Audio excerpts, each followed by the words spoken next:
Good evening, and thank you for joining us. I'm Paula Johnson. One man witnesses a crime, then takes matters into his own hands. Now a Miami Valley man is dead. Fox 45's Seth Bogus joins us live in the newsroom with more on tonight's top story. Seth? Thank you, Seth. 3 pedestrians were injured today after a hit-and-run accident in Springboro. Police say a vehicle struck 1 juvenile and 2 adults on Royal Drive between Market Street and Hemlock Court.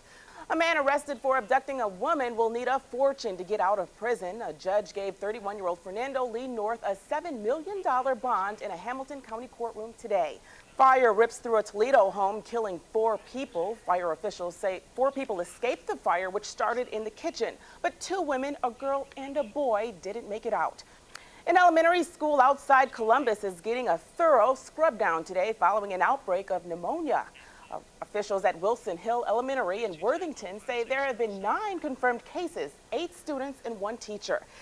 When police attack, still to come on Dayton's news source, do police go too far in tracking down criminals?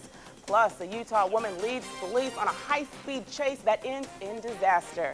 And it was a huge day of sports, and we have you covered a little bit later in sports. The funerals of 6 Iraqi soldiers were held today. They were killed in a suicide attack at an army checkpoint in the northern Iraqi city of Tal Afar. The attack happened Friday when a suicide bomber detonated his car rigged with explosives near an army checkpoint.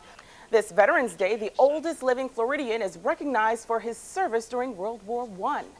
Governor Jeb Bush presented 111-year-old Ernest Pusey with the World War I Victory Medal. Pusey served aboard the USS Wyoming more than 87 years ago and is one of only 15 World War I vets still living. A man in Utah learns a tough lesson about warming up his car. He started his truck in the morning, then ran back into the house. While inside, a woman stole his pickup truck. Troy Stanley says he immediately called police, and it was a short time later that officer spotted the truck on Interstate 15. A little tag team sports tonight. Both Brian Brandt and Nathan Baker are here. Boy, Nathan, huge and busy day in sports. Where do we begin? The wait for the new PlayStation 3 game console is over, at least in Japan. Fans in Tokyo lined up to get their hands on the very first PS3s with a limited supply. Sony only offered 100,000 consoles for today's launch in Japan. The PS3 debuts in the States next week. When it does, Sony says they will have nearly 400,000 consoles available for sale.